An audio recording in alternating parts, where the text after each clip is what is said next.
Hello everyone, welcome to LWS juniors YouTube channel. आप सभी का स्वागत है हमारे इस यूट्यूब प्लेटफॉर्म पे, क्योंकि आज जिस कोर्स को हम शुरू करने जा रहे हैं, जिस कोर्स का आगाज़ होने जा रहा है, वो बहुत ही ज़रूरी है आप सभी के लिए। फिर चाहे वो कोई डिफेंस एस्पिरेंट हो, चाहे वो जूनियर डिफेंस एस्पिरेंट हो, या फिर NDA CDS को परस्यू करने वाले, या फिर वो लोग जो कि इंग्लिश को सीखने से भी डरते हैं, क्योंकि उनको ये मालूम है कि हमारा जो एक एजुकेशनल बैकग्राउंड रहा है कि हम जो है स्टेट बोर्ड से पढ़ के आ रहे हैं। हमारे यहाँ इंग्लिश मीडियम नहीं बल्कि हिंदी मीडियम को फॉलो किया गया। इवन कई सारे ऐसे स्कूल आज भी हैं जहाँ पर कि हिंदी मीडियम को प्रेफरेंस दिया जाता है।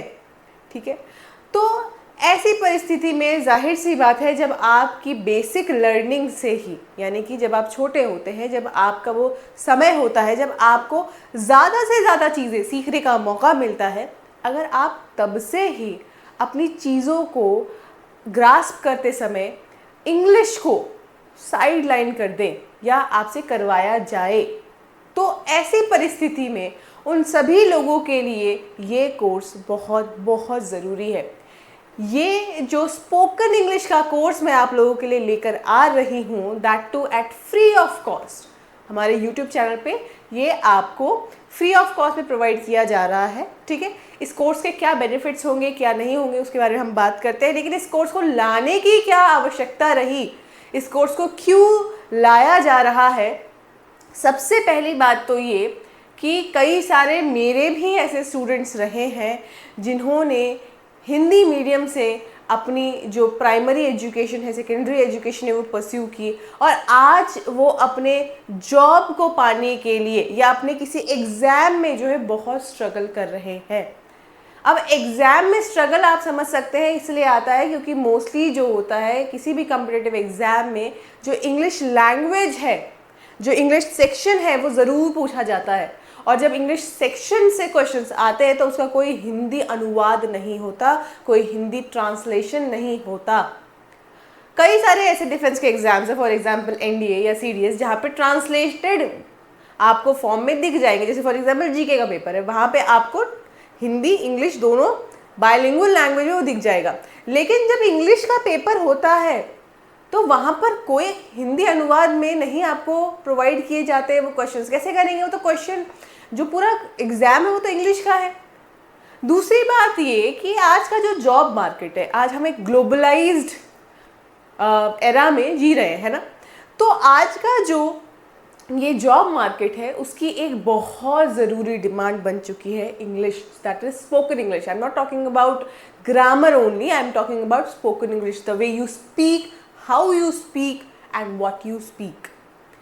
और इंग्लिश एक कंटेक्चुअल लैंग्वेज है। कंटेक्चुअल लैंग्वेज मतलब इंग्लिश के साथ परेशानी ये हो जाती है कि मैथ्स की तरह ऐसा नहीं है कि यहाँ पे भाई ये फॉर्मूले हैं, ये नियम हैं इसके, और इनको आप याद कर लें और इसी के हिसाब से इसका एप्लीकेशन, इसका जो है यूज़ होने वाला है। ऐसा नहीं होता इंग्लिश के साथ। इंग्लिश के साथ दिक्कत ये होती है कि इंग्लिश जो है समझ समझ से आगे इवॉल्व होता रहता है। अभी जो है जो CAT कैट है, ठीक है, तो वहाँ पे C का साउंड क से आ रहा है, वहीं कभी जब वो सिटी में यूज़ होगा तो उसी C का साउंड स से निकल के आ जाएगा। उसके अलावा इंग्लिश में होमोफोन्स होते हैं। ठीक है, कई सारे ऐसे शब्द होते हैं जिनकी स्पेलिंग अलग होती है, प्रोनाउंसिएशन सेम होता है। क्या करेंगे? आप ये समझिए कि स्पोकन इंग्लिश में न केवल आप कैसे बात करते हैं बल्कि आप कितना जानते हैं इस इंग्लिश ग्रामर को, वो भी बहुत ज़रूरी है। तो हम यहाँ पर आप लोगों के लिए लेकर आए हैं ये 30 डेज स्पोकन इंग्लिश कोर्स, और मैं इस स्पोकन इंग्लिश कोर्स में आप लोगों को बिल्कुल ज़ीरो से लेकर चलूँगी, और स्टेप बाय स्टेप हर एक पड़ाव को जब हम पार करते चलेंगे तो आप इस बात का विश्वास मानिए कि 30 दिन के इस कोर्स को थरली फॉलो करने के बाद, बिल्कुल रिलीजियसली फॉलो करने के बाद, आपको यहाँ पे भटकना नहीं है। इस 30 दिन के कोर्स को एक दिन देखा, 2 दिन देखा, तीसरे दिन छुट्टी, क्योंकि ये क्या होता है ऑनलाइन प्लेटफॉर्म में कि हम जो है कभी ये वीडियो कभी वो वीडियो सबको कंपेयर करने की कोशिश करते हैं। जब आप किसी कोर्स के साथ जुड़ गए, फ्री ऑफ कॉस्ट है, क्या प्रॉब्लम है? हम 30 दिन के इस कोर्स में आगे बढ़ रहे हैं तो समस्या क्या है? यहाँ पर तो किसी भी तरह की समस्या नहीं होनी चाहिए। आपको केवल बैठना है आराम से और इस वीडियो को आपको देखते रहना है, ठीक है। हर दिन आपको जो है लगभग 45 मिनट की ये जो क्लास है वो हम चलाएंगे। हो सकता है ये 60 मिनट में जाए, क्योंकि इसके साथ जो है इस कोर्स में न केवल मैं आपको वो सभी नियम, वो सभी कंसेप्ट्स, ठीक है, आप लोग को बताऊंगी स्पोकन इंग्लिश से रिलेटेड, लेकिन उसके साथ साथ हर दिन आपको कुछ ऐसे टास्क दिए जाएंगे, ठीक है, होमवर्क ऐसे कुछ दिए जाएंगे जिससे कि आपको प्रैक्टिस मिलती रहे। आज जो है हमारा ये इंट्रोडक्टरी सेशन है, जहाँ पर इंट्रोडक्टरी सेशन का मतलब क्या है कि यहाँ हम जो है केवल जानेंगे कि हमें स्पोकन इंग्लिश का बेसिक क्या होता है, उसकी ये जो छोटी छोटी इकाई है, ठीक है, उससे हम शुरू करने वाले हैं और समझने वाले हैं कि इस English course, spoken English course में हमें मिलेगा क्या। इस कोर्स को 30 दिन अगर हम हर दिन बैठकर यहाँ पर देख रहे हैं तो हमें इससे क्या मदद मिलने वाली है, ठीक है। तो देखिए यहाँ पे जैसे आपको क्लियरली मेंशन्ड है कि बिल्कुल ज़ीरो से आपको इंग्लिश सिखाया जाएगा। तो ज़ीरो कहाँ से शुरू होता है अंग्रेज़ी का, वो तो हम उसके बारे में ज़रूर से ज़रूर बात करेंगे, लेकिन उससे पहले हम बात कर लेते हैं हमारे इस YouTube प्लेटफॉर्म की। LWS जूनियर्स जो है न केवल ये एक YouTube प्लेटफॉर्म है बल्कि हमारा एक ऐप भी है, ठीक है। स्पेसिफिकली हम फोकस करते हैं किन पर, जूनियर डिफेंस एस्पिरेंट्स, उनके एग्ज़ाम प्रिपरेशन पर। लेकिन ये जो स्पोकन इंग्लिश का कोर्स है ये उन तक लिमिटेड नहीं है।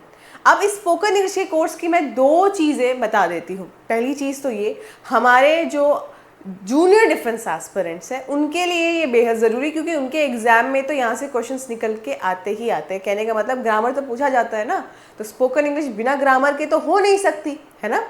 लेकिन जो अन्य लोग हैं जिनका कोई कॉम्पिटिटिव एग्ज़ाम से लेना देना नहीं है, मान लेते नहीं लेना देना, कोई प्रॉब्लम नहीं है, जो लोग जो है अभी उन जगहों पर रहते हैं जहाँ पर कि ये सुविधा नहीं है कि कोई उन्हें अंग्रेज़ी बोलना सिखाए, वो कहेंगे मैम हमें ज़रूरत भी क्या है अंग्रेज़ी सीखने की।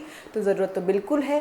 जब आप आगे आएंगे, बाहर निकलेंगे, आपको क्या लग रहा है कि आजकल इवन आप समझिए कि एक छोटे से छोटे कर्मचारी के लिए भी बेसिक अंग्रेज़ी, ठीक है, बिल्कुल छोटी इकाई से अंग्रेज़ी का आना ज़रूरी है। कल को ड्राफ्ट लिखोगे, किसी कंपनी को ज्वाइन करोगे, कोई मेल आएगा तो वो हिंदी में नहीं आने वाला है। ग्लोबलाइजेशन का ज़माना है, समझिए इस बात को।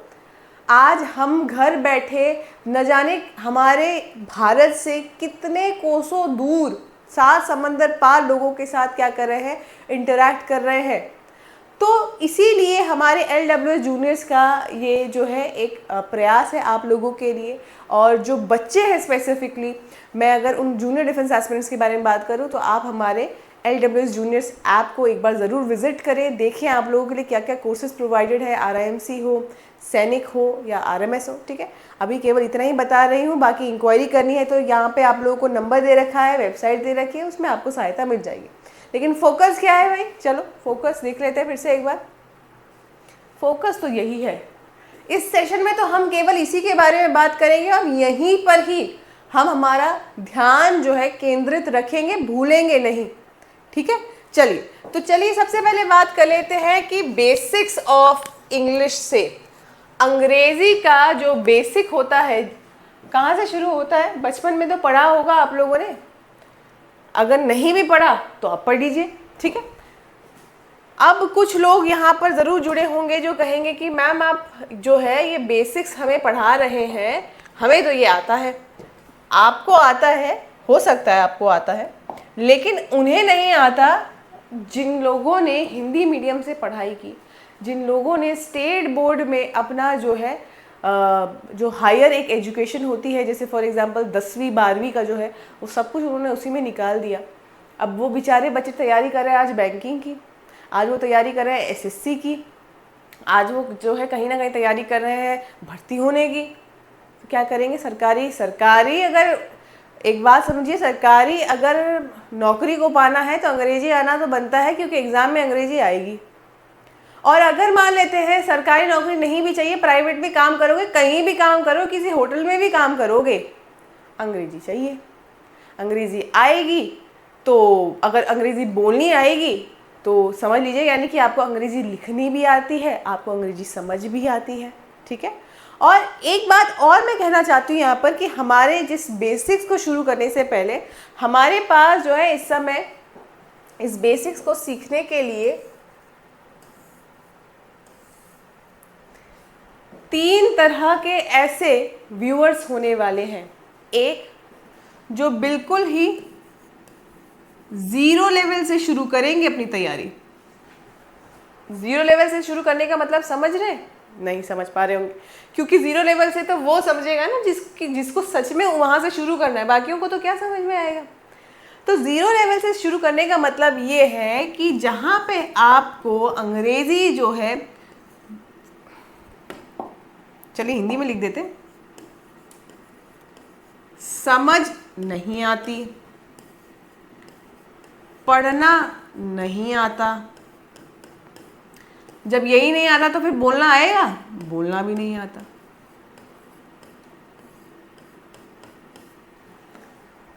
समझ रहे? तो समस्या कहाँ कहाँ पर है? समस्या है रीडिंग में, समस्या है राइटिंग में, समस्या है अंडरस्टैंडिंग में। और एक होते हैं वो जो इंटरमीडिएट लेवल पे हैं, कहीं बीच में अटके हुए हैं, और ये बड़े खतरनाक लोग होते हैं।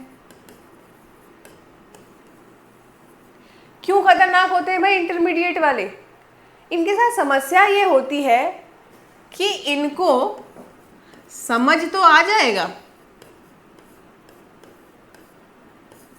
बोलना नहीं आएगा।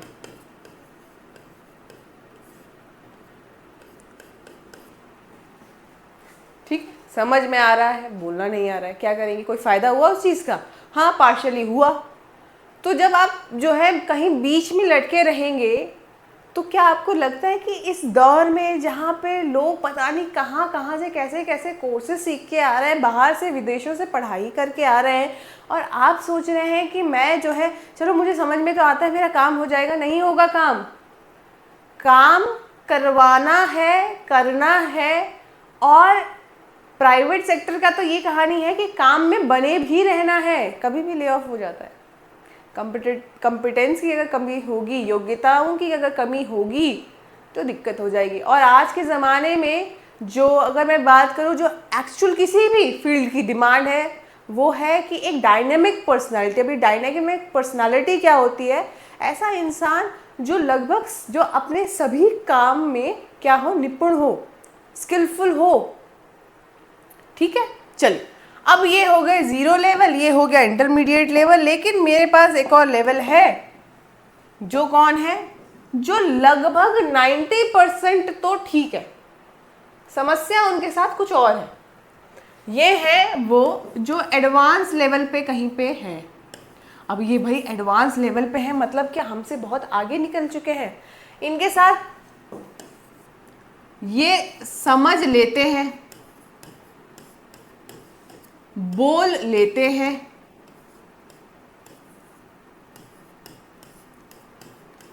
सही तरीके से लिख भी लेते हैं,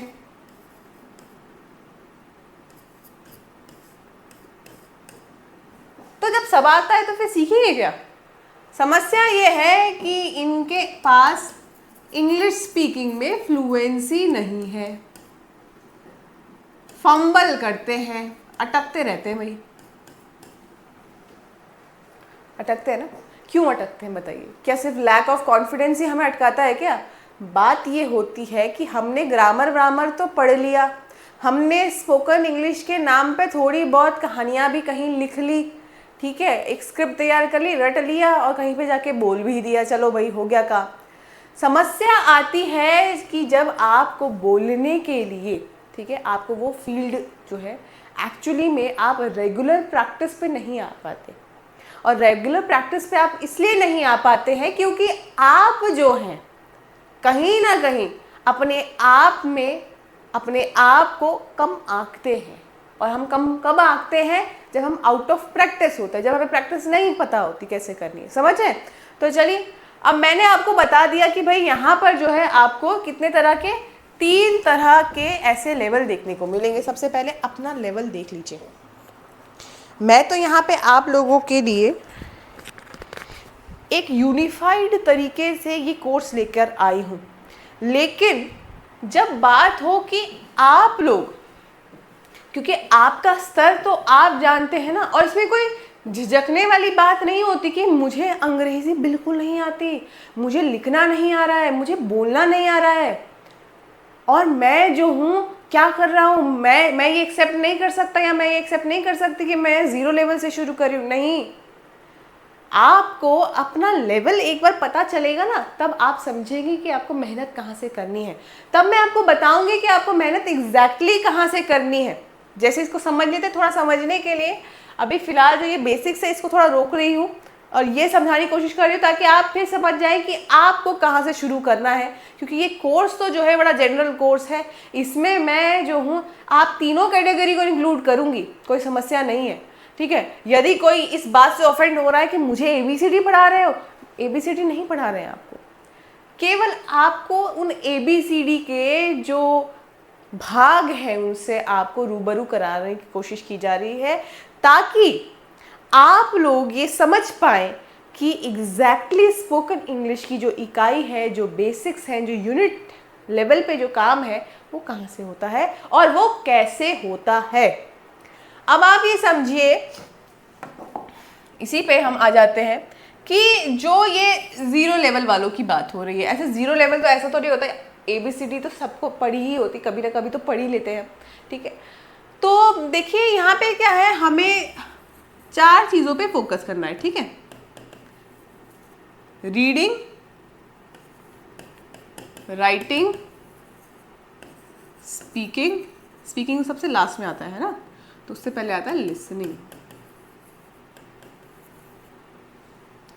ठीक है, listening, then reading and then writing and then इसको हम इस तरीके से करेंगे। ठीक है, अब जिसको अंग्रेजी बिल्कुल नहीं आ रही है, करेंगे क्या? आपको इन 4 स्तरों से गुजरना पड़ेगा। आपको सुनना भी है, आपको पढ़ना भी है, आपको लिखना भी है, आपको बोलना भी है। ठीक है, लेकिन जो इंटरमीडिएट लेवल वाले हैं, हाँ भाई, तो इनके लिए क्या करें? समझ रहे हैं, बोल नहीं रहे हैं, तो इनके लिए जो है हम क्या कर सकते हैं, इनको हम एक बार कहें कि इस पे थोड़ा कम ध्यान दे दीजिए। कोई बात नहीं, आपको समझ में आ रही, थोड़ा कम ध्यान दो। हम इनको कहेंगे कि जो रीडिंग वाला पार्ट है इस पे भी थोड़ा कम ध्यान दे दो। वहां पर अपने टाइम एलोकेशन की बात है, टाइम दोगे कितना आप वहां पे, लेकिन हम कह रहे हैं कि जो राइटिंग और स्पीकिंग वाला सेक्शन है उस पर थोड़ा ज़्यादा ध्यान दो। समझ रहे? करना सब कुछ है, लेकिन किसको कितनी मात्रा में, ठीक है, किसको कितने समय उस चीज़ पर बिताना है, उस एक्टिविटी में बिताना है, वो डिसाइड करना बेहद ज़रूरी है।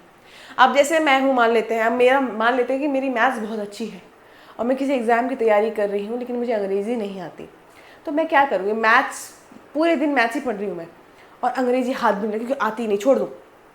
नहीं, मुझे दोनों कवर करना है, क्योंकि मेरे एग्ज़ाम में दोनों जो सब्जेक्ट हैं वो आने वाले हैं।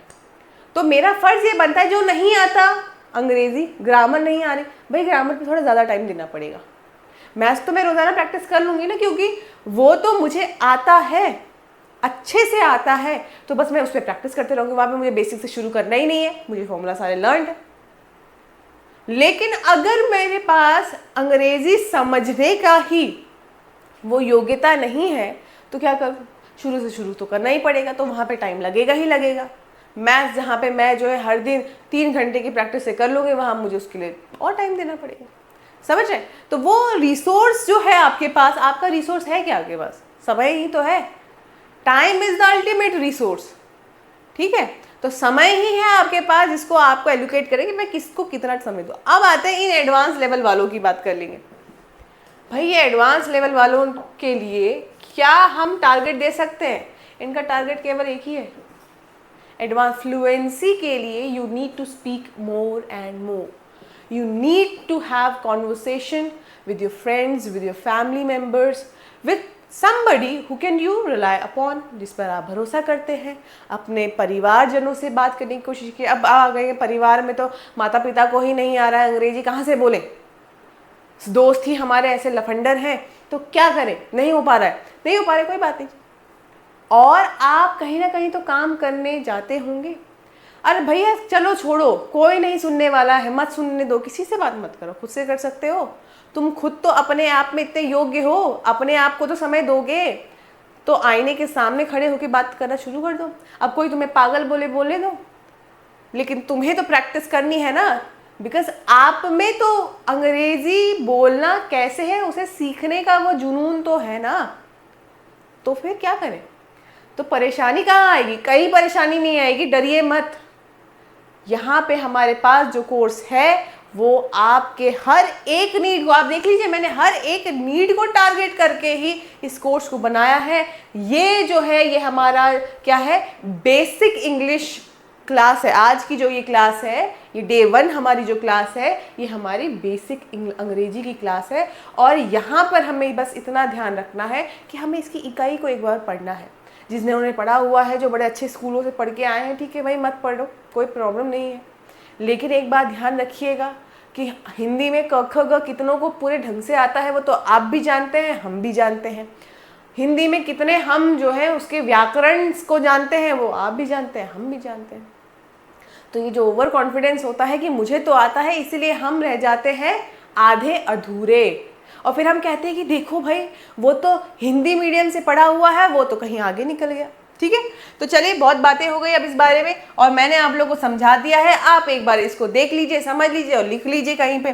तब तक हम ऐसा करते हैं, इसे कर देते हैं क्लियर, क्योंकि अब इसको क्लियर करने के बाद हमें बेसिक जो है. अब मुझे एक बात बताइए कि अंग्रेजी का बेसिक कैसे होगा.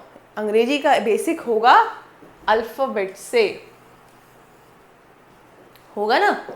जैसे हिंदी में जो होते अक्षर होते हैं, यहाँ पर भी हमारे पास वो अल्फ़ाबेट्स मौजूद हैं. टोटल कितने अल्फ़ाबेट्स होते हैं भाई, 26 अल्फ़ाबेट होते हैं. तो ठीक है भाई, अंग्रेजी के जो ये अल्फ़ाबेट होते हैं ये 26 हो गए. और अगर हम बात करते हैं कि ये अंग्रेजी के जो अल्फ़ाबेट्स है, अब आप देखिए इसकी कहानी क्या है, क्योंकि हर चीज़ लिखा कर समझाना संभव नहीं है, इसलिए यहाँ पे कुछ चीज़ें हमने पहले से तैयार कर दी आप लोगों के लिए. अल्फ़ाबेट्स जो है अंग्रेजी के वो 2 तरीके से हम देख लेंगे. कैसे, एक हम रिटन पार्ट से देखेंगे, एक हम ओरल पार्ट से देखेंगे. रिटन में क्या होगा, रिटन में होगा ये कि एक होगा कैपिटल, दूसरा होगा स्मॉल. होते ना, कैपिटल लेटर्स होते हैं, स्मॉल लेटर्स होते हैं. तो ये होते क्या हैं, चलिए देख लेते हैं भाई. ए बी सी डी ऐसे कर करके जो चलेगा, इसे कहते हैं कैपिटल लेटर्स. जो ये कैपिटल लेटर होते हैं ये कैसे शुरू होते हैं, इनकी कहानी क्या है. इनकी कहानी ये है कि जब आप किसी भी सेंटेंस को, वाक्य को शुरू करेंगे तो पहला जो शब्द है आपका, पहला जो वर्ड है आपका, उसका जो फर्स्ट लेटर होगा, इनिशियल होगा, वो आपका कैपिटल लेटर में होगा. उसके अलावा जब हम किसी का नाम लिखते हैं तो हमें जो है अब कैपिटल लेटर से ही शुरू करना पड़ेगा. मतलब कि उसका भी जो इनिशियल है, जो पहला लेटर है, उसका भी वो भी वही होगा. समझे. तो कैपिटल लेटर की कैसे कहाँ इंपॉर्टेंस होती है वो मैं बता दूंगी, वो आप सीखेंगे, घबराए नहीं. अब ये क्या बोल रही हैं, क्या, अभी से इतना नहीं घबराना. अभी जो आप बस सुन लीजिए, कहानी चल रही है एक, और अब आप इसे सुनते रहिए. स्मॉल लेटर की अगर मैं बात करती हूँ तो स्मॉल लेटर में क्या होता है, स्मॉल लेटर में होता है ए बी सी डी, और इसको आगे बढ़ा लीजिए. ठीक है. अब जब आप कोई वाक्य लिख रहे हैं, जब आप कोई पैराग्राफ लिख रहे हैं, ठीक है, तो उसमें होता क्या है. अब मैंने कहा कि पहला जो अक्षर होगा जहाँ से वाक्य शुरू हो रहा है, तो वो तो जो है कैपिटल से ही शुरू होगा. लेकिन बाकी के क्या है भाई, बाकी के ये है स्मॉल लेटर्स. ठीक. अब कर्सिव राइटिंग भी एक होती है. देखिए जरा कर्सिव राइटिंग,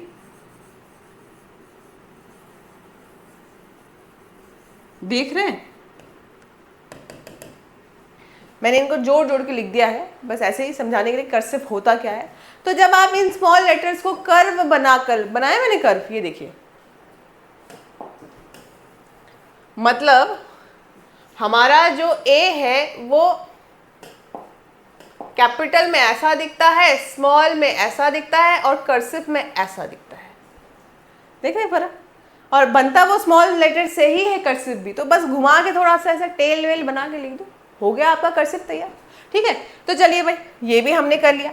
अब आपने रिटन में तो देख लिया, लेकिन ओरल जो है, ओरल में अल्फाबेट्स की कहानी क्या है?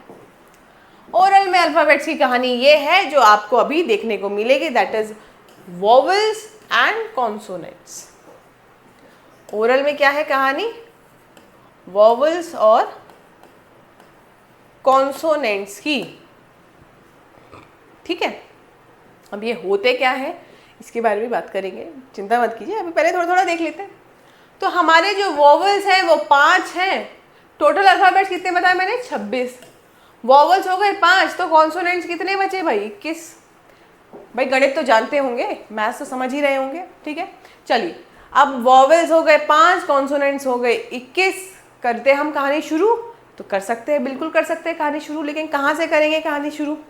तो कहानी जो है हमारे इस ओरल पार्ट से ही होगी, क्योंकि हम यहाँ बात कर रहे हैं स्पोकन इंग्लिश की। स्पोकन इंग्लिश की लर्निंग की बात हो रही है, तो हमारा फोकस जो है मोस्टली इस अल्फ़ाबेट के ओरल सेक्शन पर ही होगा, जहाँ पे हम कॉन्सोनेंट्स और वोवेल्स के बारे में बात करेंगे। चलिए ठीक है, अब यहाँ पर आप थोड़ा रूबरू हो जाइए कि इंग्लिश अल्फ़ाबेट्स जो हैं आपके वो 26 है और ABCDEFG जो आपका चलता है, ठीक है, जो कि Z तक खत्म हो जाता है। ठीक है, सो अब आप, अगर आपने कभी बचपन में ABCD भी नहीं पढ़ी, कोई समस्या नहीं है, कोई शर्म की बात नहीं है, जब सीखना है तो सीखना है। तो अगर मैं गणित में नहीं पता कि गणित में वो जो आपके डिजिट्स होते हैं वो कैसे दिखते, तो नहीं पता, कोई सीखेंगे ना, सीखेंगे तो आएगा। शर्माएंगे, हेजिटेट करेंगे, नहीं सीखेंगे, ज़िंदगी में कभी नहीं आएगा। ठीक है, तो अपनी जो भी आपकी लर्निंग है उसको यहाँ से शुरू कर दीजिए। अब वोवेल्स पे आ जाते हैं। तो वोवेल्स क्या है हमारे पास? 5 तो हैं, लेकिन एक ये वाई को बड़ा एम्फेसाइज किया जा रहा है। वाई को कह रहा है ये कि ये एक सेमी वोवेल होता है।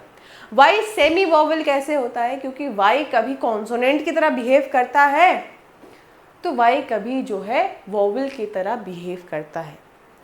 अब वोवेल मतलब आप समझिए कि ये है क्या, इनके साथ समस्या क्या है, क्योंकि इसके साथ समस्या जो है वो तो आप आगे के लेक्चर में समझ जाएंगे कि ये इनकी क्या एक पर्टिकुलर यूज़ क्या है, इसको किस तरीके से जो है हमने इस्तेमाल करना है, वो तो मैं आपको समझाऊंगी। अभी इतना नहीं, अभी तो हम केवल बेसिक की बात करेंगे।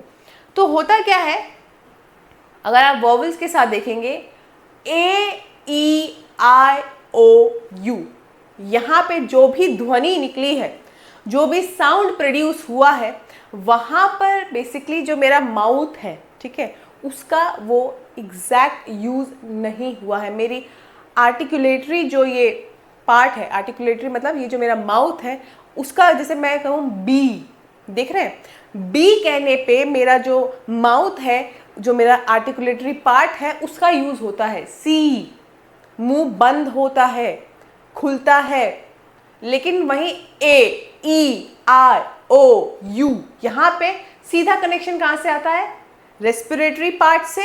ठीक है, और बेसिकली यही है सब खेल।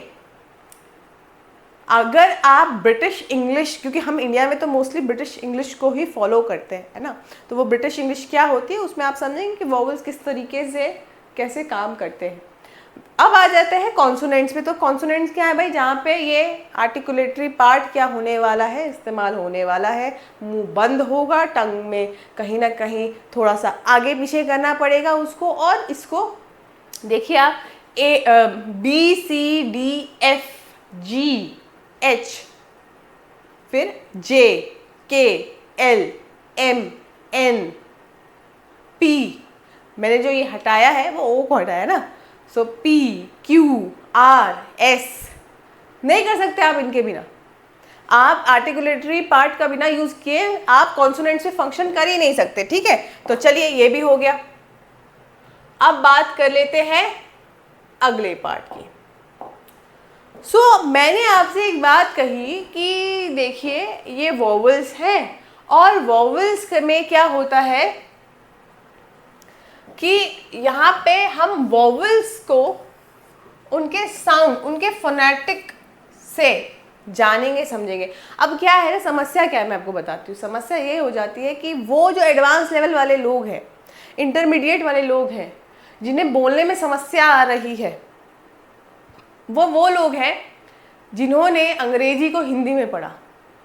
कितनी बड़ी विडंबना है कि किसी एक भाषा को समझने के लिए मुझे अपनी भाषा का इस्तेमाल करना पड़ा, और इसीलिए मैंने मेरी भाषा भी नहीं सीखी ढंग से, और अंग्रेजी तो खैर छोड़ ही दीजिए। तो यहाँ पे अगर मैं ये साउंड को भी ए ये बना के लिखूं, गड़बड़ हो जाएगी। इसलिए मैंने ये काम करना ही नहीं है। यहाँ पे हमें जो सीखना है, हमें इन्हीं अल्फ़ाबेटिकल जो आपके, अगर मैं बात करूं, इन्हीं टर्म्स की मदद से ही सीखना है। तो ए जो है एप्पल, कार, केक। अब आप देखो एप्पल में ये वाला साउंड यूज हुआ कि नहीं हुआ? ए एप्पल। कार में आ यूज हो गया, चलो ये भी देख लो, कोई बात नहीं। और केक में वो तो क आ गया।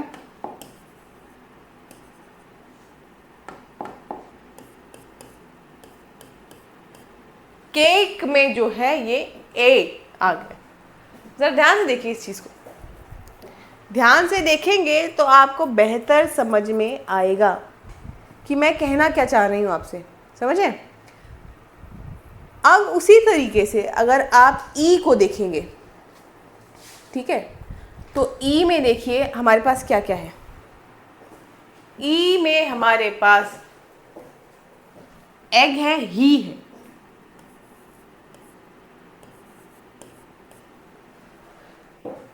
ई से इमली, ई से ईख। तो यहां पर क्या होगा? एग में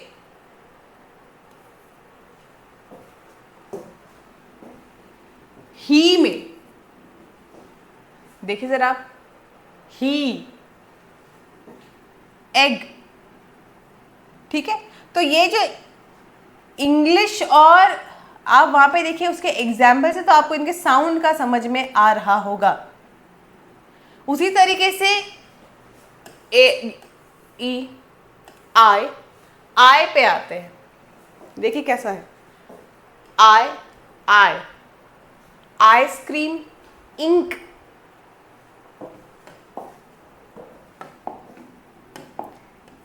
इंक,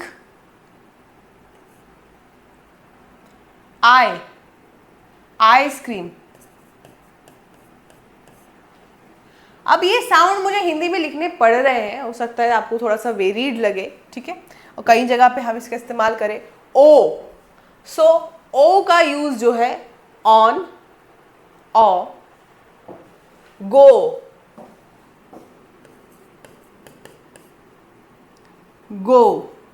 ओ,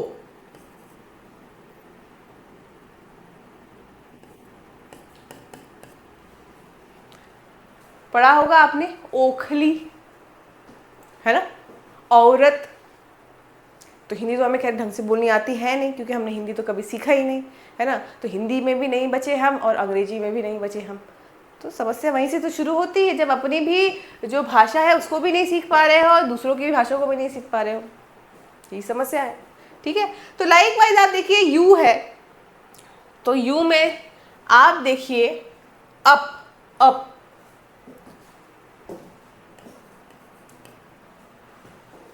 जू, यूज, वहां पे क्या लिखा है? जू। तो वो जो है वो अलग तरीके से लिख रहा है, लेकिन इट्स यू।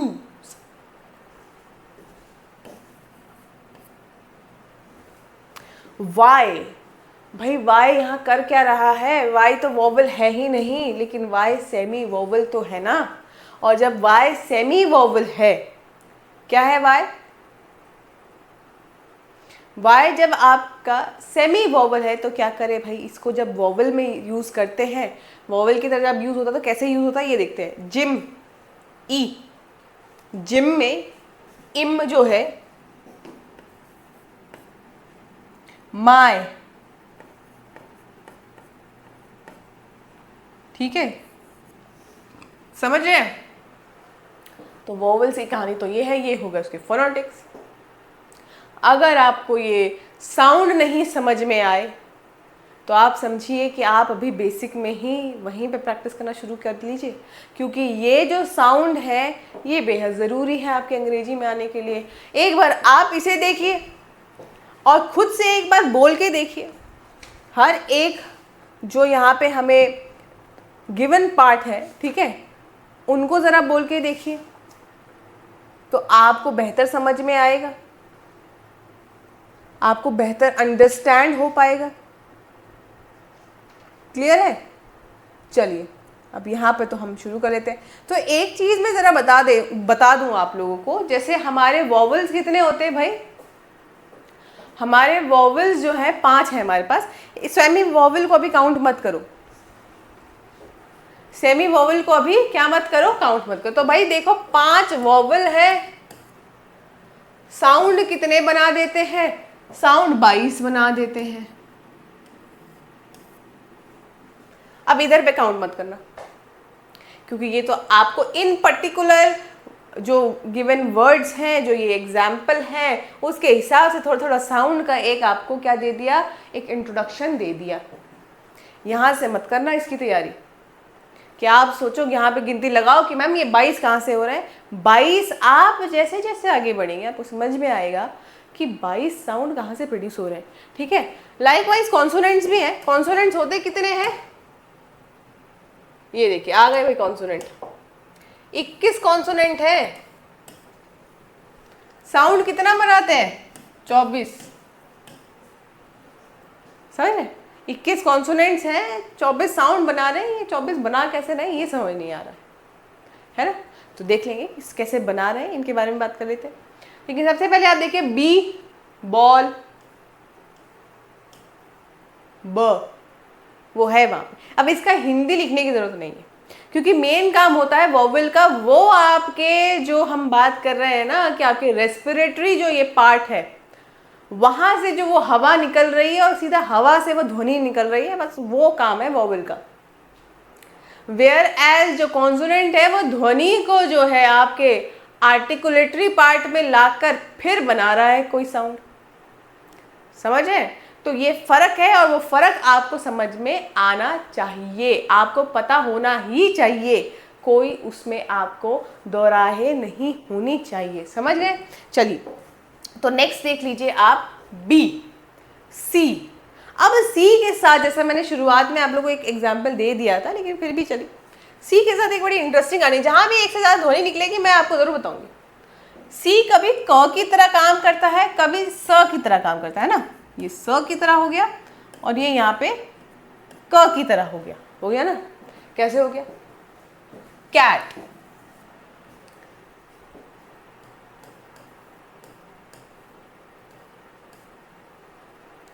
कैट। उसी तरीके से सिटी,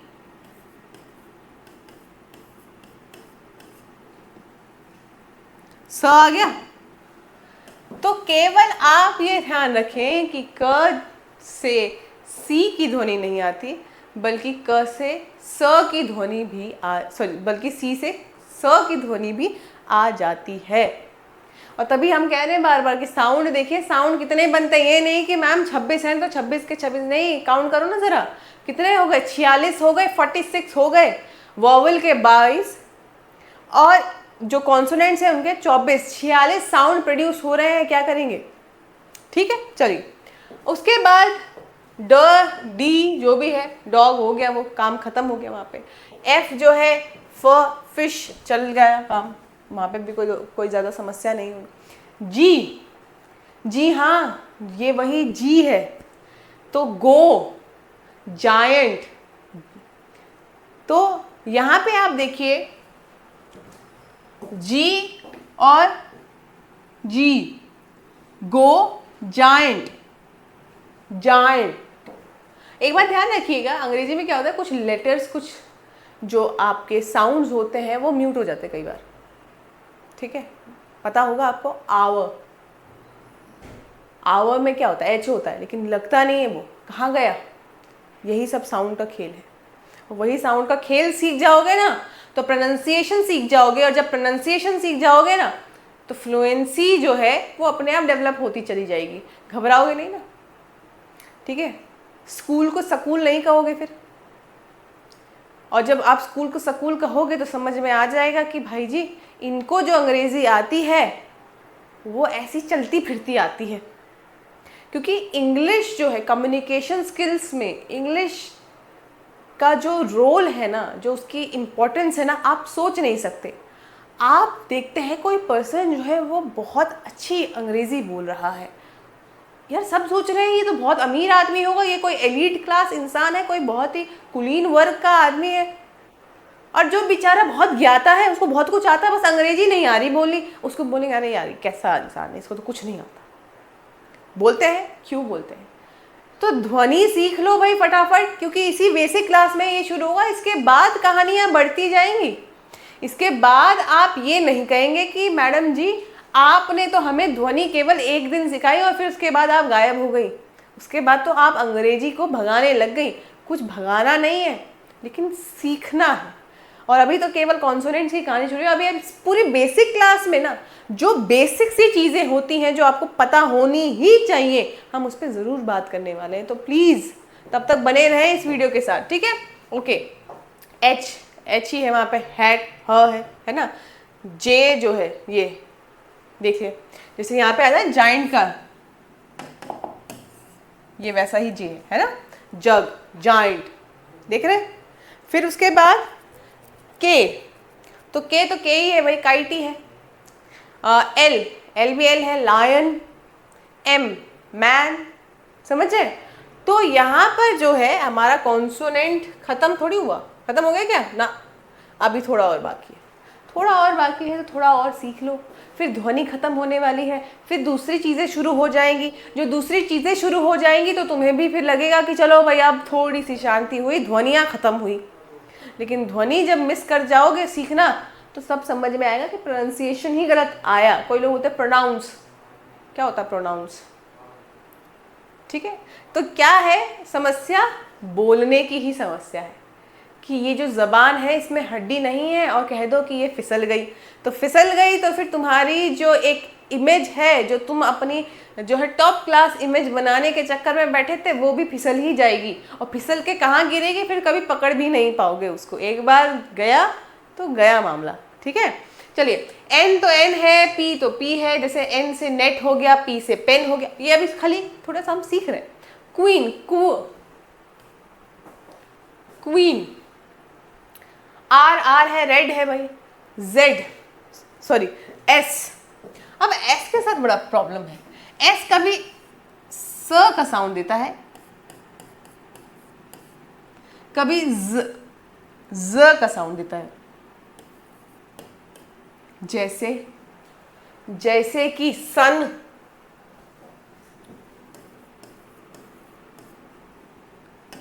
इसमें हम, और जैसे कि रोज।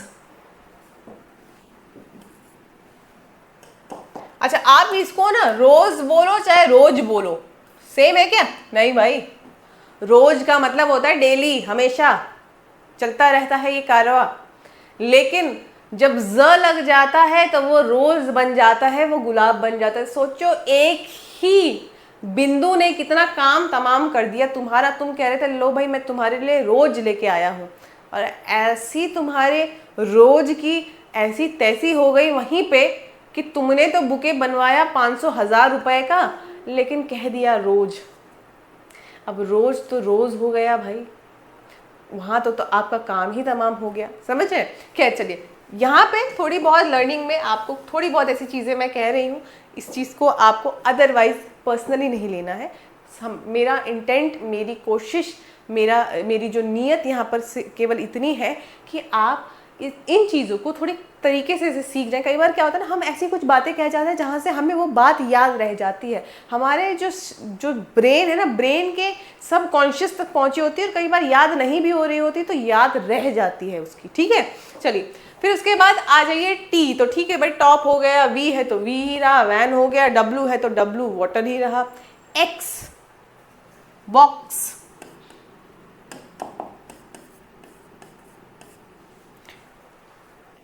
एक्स, ठीक है, बॉक्स, वाई, भाई वाई को तो हमने देखा भाई, जब वाई वहाँ कहाँ पे था, वॉवल के साथ था, तो वाई ने बड़े खेल खेल लिए हमारे साथ। ठीक है, अब जब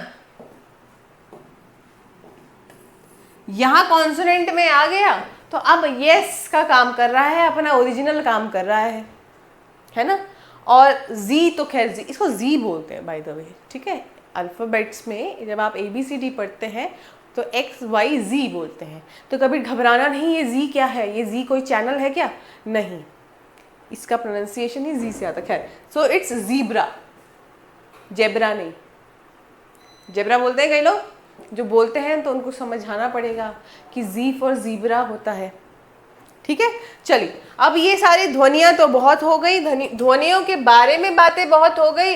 अब चलो भाई बेसिक्स ऑफ इंग्लिश में थोड़ा सा कंपैरिजन कर लेते हैं हिंदी के साथ। अंग्रेजी तब तक नहीं आएगी जब तक अपनी जो मूल भाषा है वो नहीं आएगी, क्योंकि अपनी मूल भाषा से ही कई सारी चीज़ें इन्होंने जो है उधार ले लेके चिपका दी। यहाँ पे पता होगा ना, संस्कृत और हिंदी से भी कई सारी चीज़ें उठा उठा के इन्होंने अपने यहाँ अंग्रेजी में चिपका दी, तैयार कर दी और अपने आप को बता दिया कि हम तो बड़े सिविलाइज्ड हैं, हमारी अंग्रेजी भाषा पूरे विश्व में सर्वव्यापी है, और लो भाई तुम्हारा हो गया बंटाधार, क्योंकि तुम तो हो क्या, तुम तो हो अनसिविलाइज्ड,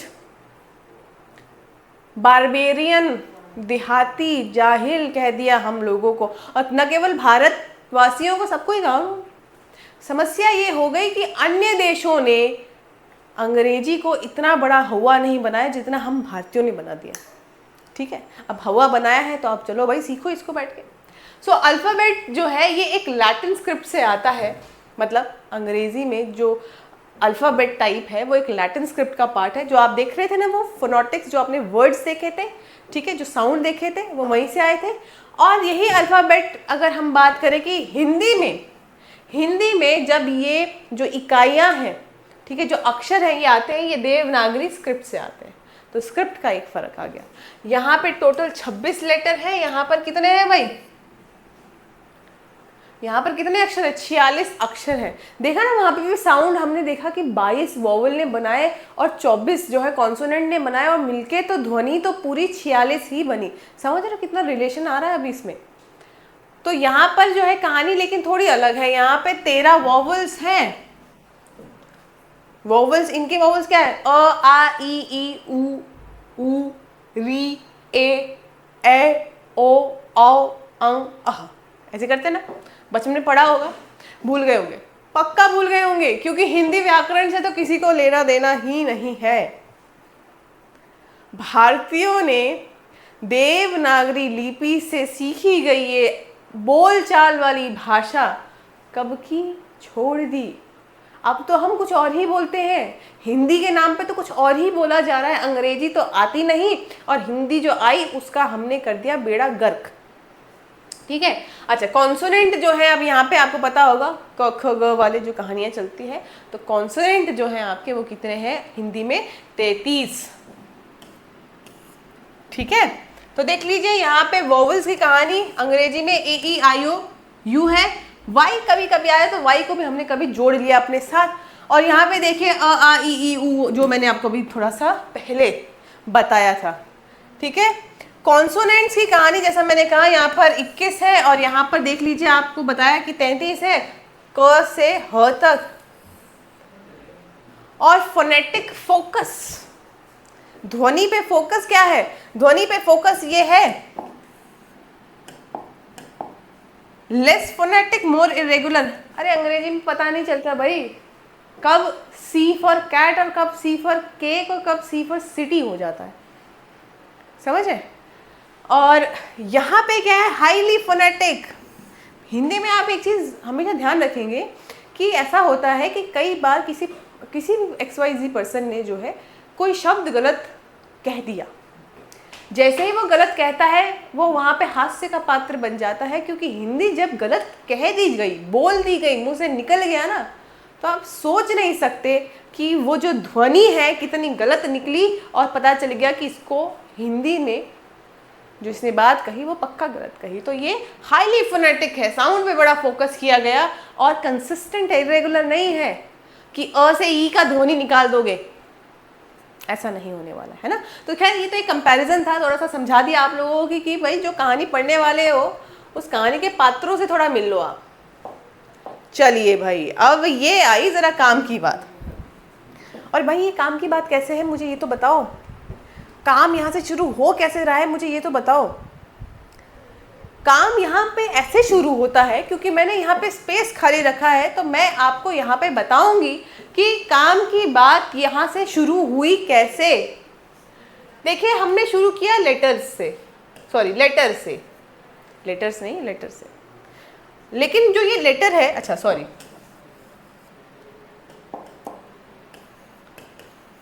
मैं इसको अल्फाबेट्स लिख देती हूँ। अल्फ़ाबेट से कहानी शुरू हुई, ABCD सब शुरू कर दिया तुमने, कर दिया तुमने। अल्फ़ाबेट को मिलाया तो तुमने क्या बनाया, लेटर बनाया, लेटर्स। एक्चुअली अल्फ़ाबेट ही लेटर है, तो ठीक है। लेटर होता क्या है, जैसे हिंदी में क्या होता है, अक्षर, वही है ये ए, ठीक है। ए ही क्यों लिखे भाई हर बार, हम ए नहीं लिखेंगे इस बार। हम इस बार एग्जाम्पल में कुछ और लिखेंगे।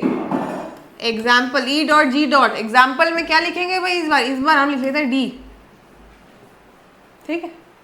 लेटर्स, क्या आप जो वर्ड्स होते हैं उसी को लेटर्स कहोगे क्या?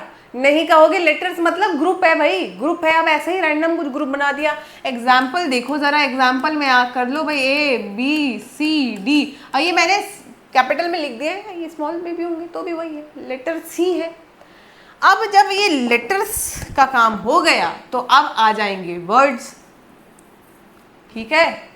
अब जब वर्ड्स आ गए, चलो, तो वर्ड क्या होता है भाई, पहले मैं समझाती हूँ कि वर्ड क्या होता है, आप समझिए।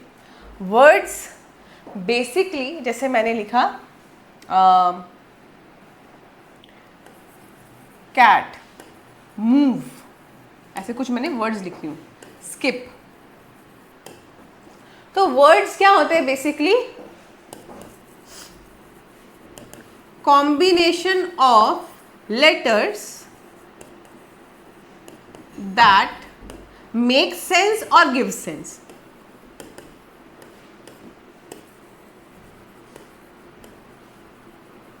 कुछ मतलब होता है उसका। मूव करने का मतलब होता है कि थोड़ा सा कहीं पे आगे पीछे हो जाना, मूव। स्किप करने का मतलब ये भी हो सकता है कहीं कूद रहे हो तो स्किप, कोई काम को तुमने टाल के दूसरे काम को शुरू कर दिया तो भी स्किप। कैट, एक बिल्ली जो होती है उसको कहते हैं कैट। तो कहीं कुछ मतलब है ना, कुछ सेंस है ना इसका। अभी मैंने लिख दिया है यहाँ पे लेटर्स क्या होता है, जैसे मैंने लिख दिया DKLM, क्या है ये, लेटर्स है। इसका कोई मतलब निकल रहा है क्या, कोई सेंस आ रहा है क्या? नहीं आ रहा है। तो समझ में आ रहा है कि वर्ड्स क्या होते हैं। अब वर्ड्स को सेंटेंस में कंफ्यूज मत कर देना, क्योंकि ये जो आपके वर्ड्स हैं, ठीक है जी, इस वर्ड से बनता है, सॉरी मैं फिर से लेटर पे आ गई, सेंटेंस। इन वर्ड से क्या बनता है, सेंटेंस। और सेंटेंस क्या होता है जी, सेंटेंस जो है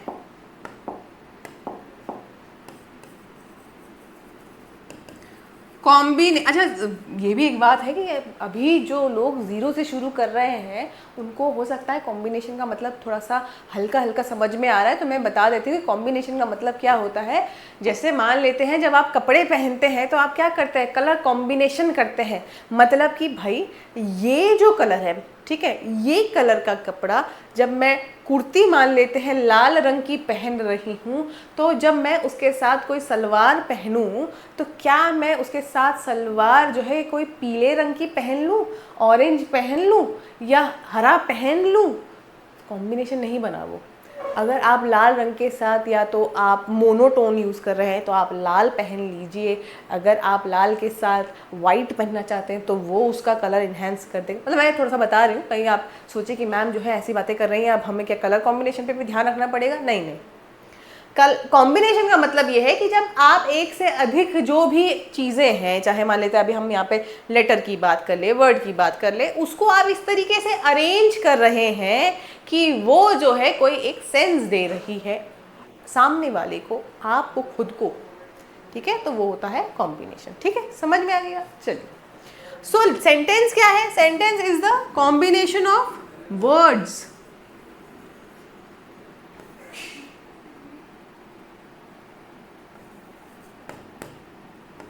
that gives meaning, sense, जो भी मीनिंगफुल कॉम्बिनेशन ऑफ वर्ड्स, मैं अगर इसको शॉर्ट में लिख दूँ, meaningful combination of words, sentence हो जाएगा। ठीक है, सेंटेंस में भाई चलो एक हमारा टिपिकल चलता है ज़रा कि हम हमेशा जो है राम भैया को यूज़ कर लेते हैं, तो हम इस बार फिर से राम भैया को यूज़ कर लेंगे। ठीक है, श्याम भैया को यूज़ कर लेंगे, किसी को भी कोई भी XYZ नाम ले लेते हैं यहाँ पे।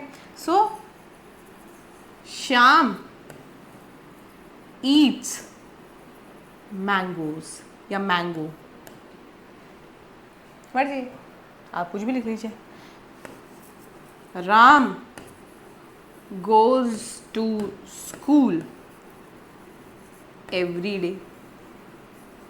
अभी भाई प्लीज़ घबराना नहीं है, ये सेंटेंसेस लिखना शुरू हो गया है। क्या हमारी गाड़ी अब फर्स्ट से सेकंड से सीधा 5th गियर में पहुंचेगी क्या? नहीं पहुंचेगी, स्टेप बाय स्टेप ही सीखेंगे। लेकिन अभी केवल हम सेंटेंस पर आ जाते हैं, क्योंकि अभी तक आपने ध्वनि जो है, साउंड जो है, वो जो अल्फ़ाबेट्स थे, वोवल्स थे, उसके कॉन्सोनेंट्स थे, उनसे सीखा।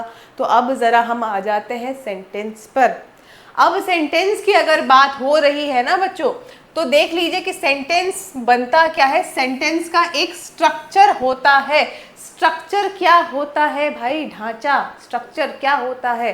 स्ट्रक्चर ये होता है कि आपने जो कुछ भाग हैं उनको इस तरीके से अरेंज कर दिया है, उसकी अरेंजमेंट ऐसे रखी है, उसका जो तालमेल है ऐसा बना हुआ है कि अगर आप उसको उलट पुलट कर देंगे, आगे पीछे कर देंगे, वो कोई मीनिंग, कोई सेंस देगा ही नहीं। ले दे के तो वही होता है ना। कम्युनिकेशन का क्या मतलब है?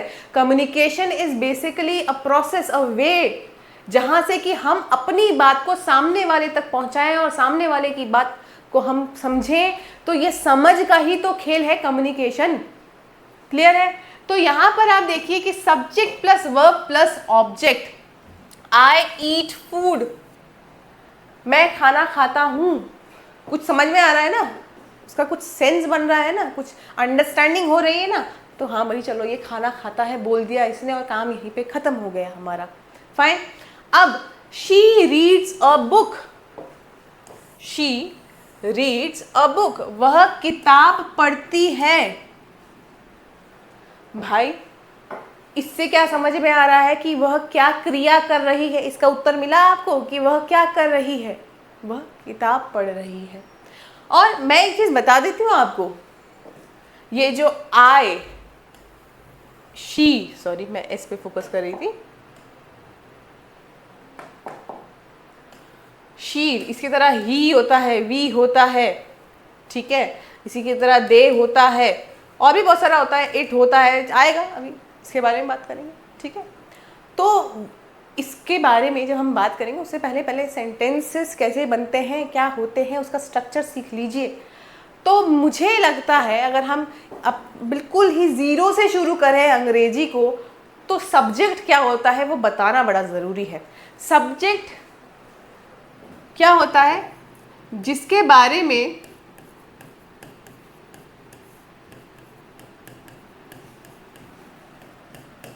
बात हो रही हो,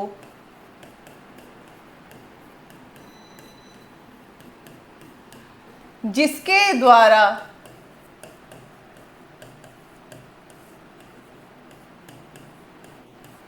कोई क्रिया की जा रही हो।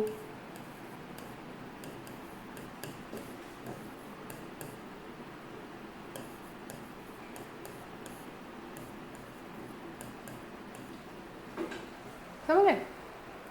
सो बेसिकली सब्जेक्ट क्या है? अब जैसे मान लेते हैं कभी आप लोगों ने नेतागणों का किसी का जो है स्पीच भाषण सुना होगा। भाषण में कोई ना कोई सब्जेक्ट तो होता है, किसी ना किसी चीज़ पर तो बात हो रही होती है। कोई कह रहा है गरीबी हटाएंगे, ये करेंगे, वो करेंगे। सब्जेक्ट क्या है? गरीबी हटाओ। ठीक है। कभी कहीं पे जो है महिला सशक्तिकरण की बात हो रही है, लेकिन महिला सशक्तिकरण में वो कह रहा है हम बेटियों को पढ़ाएंगे, हम मुफ्त में बेटियों को पढ़ाएंगे। क्या है भाई उसका सब्जेक्ट? उसका सब्जेक्ट बात जिसके बारे में हो रही है वही है सब्जेक्ट। लेकिन अंग्रेजी में न केवल बात जिस पर हो रही है बल्कि जिसके द्वारा क्रिया भी की जा रही है। जैसे मैंने यहाँ पे आप देख लिया, आई ईट फूड। कौन खा रहा है? आई, मैं खा रही हूँ। समझे?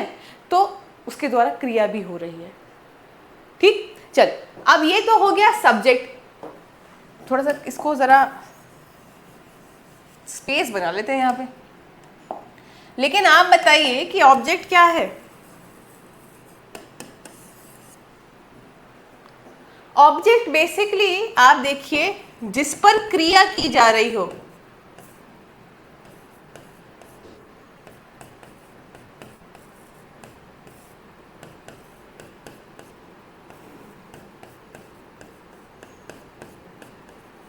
थोड़ा ध्यान दीजिएगा कि अगर हिंदी में कहीं कोई अक्षर, कोई मात्रा ऊपर नीचे हो गई हो तो ज़रा उस पर माइंड ना करें। ठीक है? हो सकता है कि मैं भी आप ही लोगों का वो हिस्सा हूँ जो व्याकरण में कभी कहीं कोई गलती कर दे।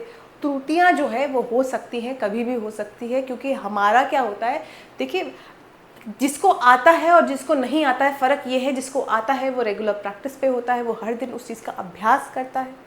Practice makes a man perfect. और जिसको नहीं आता है वो व्यक्ति है जो उस चीज़ के प्रैक्टिस में नहीं है, जो उस पर्टिकुलर एक्टिविटी को, उस क्रिया को वो रोज़ाना नहीं कर रहा है। बस इतना ही फ़र्क होता है। बाकी ऐसा नहीं है कि कोई भोंदू है तो उसको नहीं आता और कोई बहुत ही होशियार पैदाइश है और उसको आता, ऐसा कुछ नहीं होता। ठीक है, चलिए। अच्छा, अब ऑब्जेक्ट हो गया कि भाई जिस पर क्रिया की जा रही है ना। तो जैसे for example I eat food, क्या खा रहा है वो? फूड खा रहा, खाना खा रहा है। शी रीड्स बुक, क्रिया क्या है? पढ़ रही है। क्या पढ़ रही है? किताब पढ़ रही है। किताब क्या है? यहाँ पे ऑब्जेक्ट है। ठीक है। लाइक वाइज जैसे बनेगा राम ईट्स मैंगोज, या मैंगोज कर लो भाई, ईएस लगा लो। और ईएस क्यों लगेगा वो भी बताना पड़ेगा, इसलिए मैंने लगाया नहीं था उस पर। ठीक है, क्योंकि वो बताने के लिए आपको पहले जो है टेंसेस को पढ़ाना पड़ेगा, वर्ब को पढ़ाना पड़ेगा, उस पर समय लगेगा। वहाँ तक पहुँचने में अभी थोड़ा सा समय है, अभी आपको देना पड़ेगा उतना समय। ठीक है, तो चलिए ठीक है, ये तो कहानियाँ हो गई, हमने बता दिया। और वर्ब क्या होता है? वर्ब बेसिकली क्या होता है? क्रिया होती है, यानी कि आप जो भी कोई कार्य करते हैं उसे हम वर्ब कह देते हैं। सही है? कोई समस्या है? नहीं समस्या है, आएगी अभी आने वाले समय में। जब क्रिया को काल के अनुसार पढ़ोगे, जब आप वर्ब को टेंसेस के साथ पढ़ोगे, जब आप ये समझोगे कि कोई भी कार्य, कोई भी क्रिया किस किस समय में की जाती है, तो उसका जो रूप है वो कैसे बदलता जाएगा, उसका जो फॉर्म है वो कैसे बदलता जाएगा यहाँ पर। ठीक है, तो चलिए ये सारी बातें हो गई और मुझे उम्मीद है कि आपको ये समझ में आ गया होगा कि भाई सेंटेंस का जो बेसिक स्ट्रक्चर। अभी मैं एक चीज़ बता देती हूँ, कई बार इसका इन्वर्टेड स्ट्रक्चर भी आ जाता है। वो कब आता है, उसको सीखने के लिए आपको एडवांस लेवल तक पहुँचना पड़ेगा। और भी एडवांस लेवल नहीं, अभी हम केवल बिगिनर लेवल से शुरू करेंगे और वहीं पे स्टिक करते हैं, एडवांस लेवल पर आएंगे। ये पूरा 30 दिन का एक आपके लिए कोर्स तैयार किया गया है, तो आप घबराइए नहीं। आने वाले 10 ही दिनों में आपको बिगिनर लेवल की चीज़ें आ जाएगी।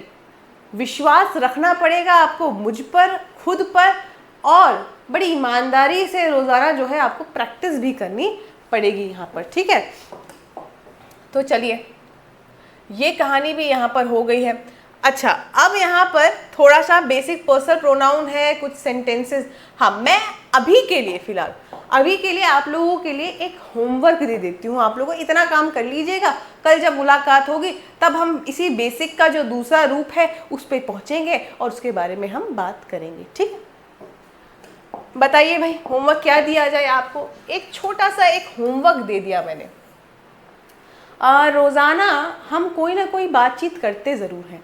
अभी तो सेंटेंस फॉर्मेशन भी नहीं आई, हमें आई है क्या? आ गई है, क्योंकि मैंने आपको बता दिया कि बेसिक स्ट्रक्चर कैसा दिखता है।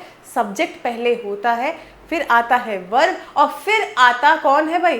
फिर उसके बाद आता है ऑब्जेक्ट। ठीक है, तो रोज़ाना अगर आप हिंदी की यूज़ करें और उसका मतलब इंग्लिश की यूज़ करें, अंग्रेजी की यूज़ करें, उसका अनुवाद पता हो तो मदद मिल जाएगी। कुछ सेंटेंसेस आप देख सकते हैं यहाँ पे। ठीक है, अभी बेसिक स्ट्रक्चर पढ़ा था, उसके थोड़े से एग्जाम्पल देखते हैं, समझ जाएंगे। और अगर नहीं भी समझेंगे तो इतना जो है थोड़ा सा एक बार कोशिश कर लो, इसको जो है याद करो, अनुवाद देखो, रीड ही कर लो भाई, कुछ मत करो। क्योंकि जब कल मुलाकात होगी तो कल जो है आपको कुछ और बेसिक चीज़ें ऐसे बताऊंगी, और फिर उसके बाद आपको उस बेसिक से थोड़ा सा आगे की तरफ ले जाएंगे, जहाँ पे सेंटेंस को और बेहतर तरीके से खुद से बनाना भी सीख जाओगे। ठीक है, तरक्की देखिए आप, 2 दिन के अंदर सेंटेंस बनाना सीख जाओगे। तो इसीलिए इस YouTube चैनल को सब्सक्राइब करना है, LWS जूनियर्स के इस YouTube चैनल को सब्सक्राइब करके बेल आइकन को दबाना है। और ये जो स्पोकन इंग्लिश का कोर्स है, इससे हटना नहीं है, 30 दिन लगातार बने रहना है। जब भी ये वीडियो आए, फटाक से इसको खोलिए और इस वीडियो को आप ज़रा देखिए, देखकर इसकी उपयोगिता को देखिए, और फिर देखिए कि क्या लगता है कि क्या इस वीडियो में जो मेरा प्रयास है उसे एक लाइक मिलना चाहिए ना। ठीक है, कोई ज़बरदस्ती नहीं करनी चाहिए किसी के साथ। चलिए, so what is your name? आपका नाम क्या है? ये प्रश्नवाचक क्या है? वाक्य है ना? प्रश्न पूछ रहे हैं ना आप किसी से कि what is your name. So this is the most basic sentence you can use in your daily basis. आप कहीं ना कहीं तो काम करते होंगे, कभी तो बाहर निकलते होंगे भाई, बच्चे हो तो स्कूल में कभी जाते होंगे, कुछ तो बात करते होंगे, यहीं से शुरू कर लो। किसी अजनबी से मिलते हो तो अब ये पता चले कि भाई ये तो मेरा बिल्कुल बेस्ट फ्रेंड है, उसी से पूछ रहे हो व्हाट इज योर नेम, तो ये गलती मत कर देना। बाहर जाते हैं, कभी किसी से मुलाकात होती है तो आप नॉर्मली भी बात कर सकते हैं, लेकिन देख लीजिए भाई, अजनबियों से ऐसे भी बात मत कर लेना कि वहाँ पता चले कि आपके ऊपर कोई परेशानी बन गई।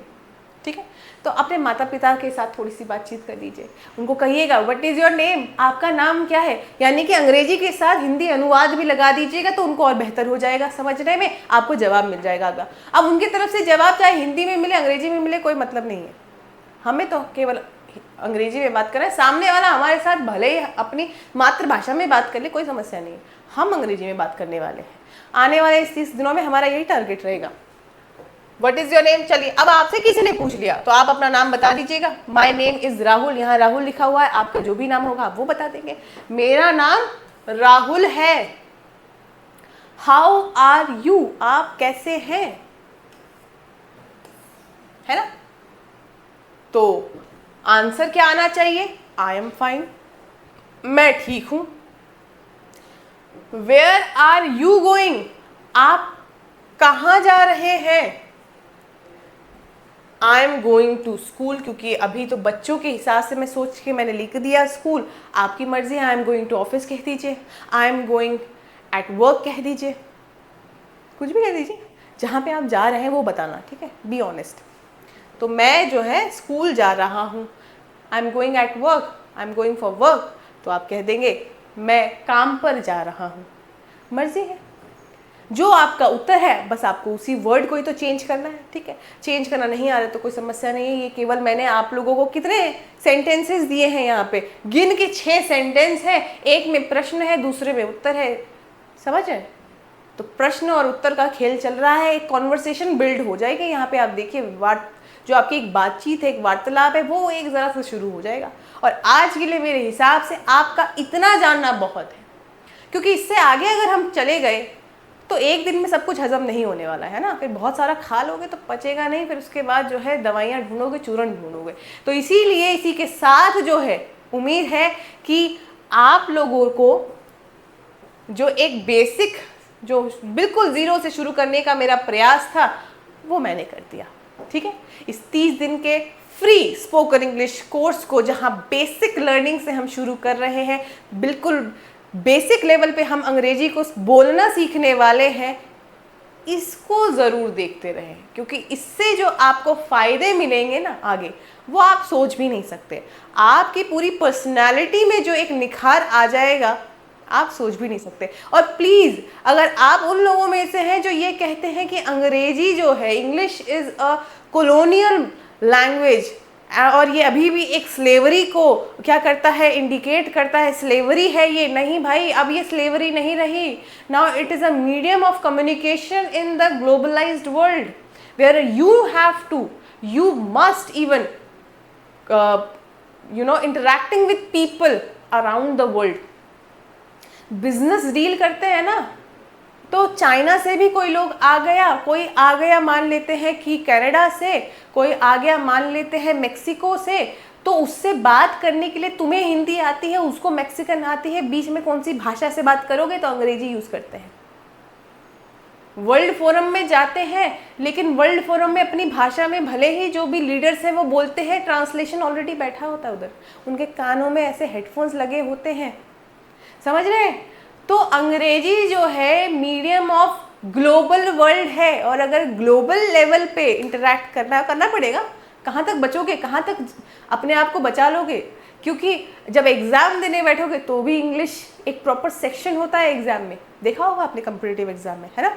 सो आई होप कि आप लोगों को यहाँ पर कुछ बेसिक चीज़ें सीखने को मिली होंगी। हम कल की क्लास में और बेहतर चीज़ों को सीखेंगे, समझेंगे, ठीक है। और इसी के साथ आपसे एक निवेदन है कि LWS जूनियर्स के इस चैनल को सब्सक्राइब करें। इस चैनल को सब्सक्राइब करने के बाद बेल आइकन को प्रेस करें, लेटेस्ट अपडेट्स मिलती रहेंगी, जैसे ही क्लास रिलीज़ होती रहेगी, आती रहेगी चैनल पे, आप देखना शुरू कर देंगे, ठीक है। और इस वीडियो को उन सभी लोगों के साथ शेयर कीजिए, चाहे वो आपके माता पिता ही क्यों ना हो, उनको भी ज़रूरत है सीखने की, ठीक है। क्योंकि माता पिता अगर नहीं सीखते हैं तो बच्चे बेवकूफ़ बना देते हैं, फिर जब एप्लीकेशन लेके आते हैं कहते हैं पापा मम्मी साइन कर दो, तो वो साइन भी कर देते हैं। समझना ज़रूरी है उनका भी, अवेयरनेस लेवल के एस्पेक्ट से भी अंग्रेज़ी जो है बहुत ज़रूरी है, चाहे वो स्पोकन इंग्लिश हो, चाहे वो ग्रामर हो, ठीक है। और यहाँ पे ग्रामर भी सीखने को मिलेगा, बिना ग्रामर के स्पोकन इंग्लिश नहीं आ पाएगी, ठीक है। So I will meet you in the next session. Till then everyone take care.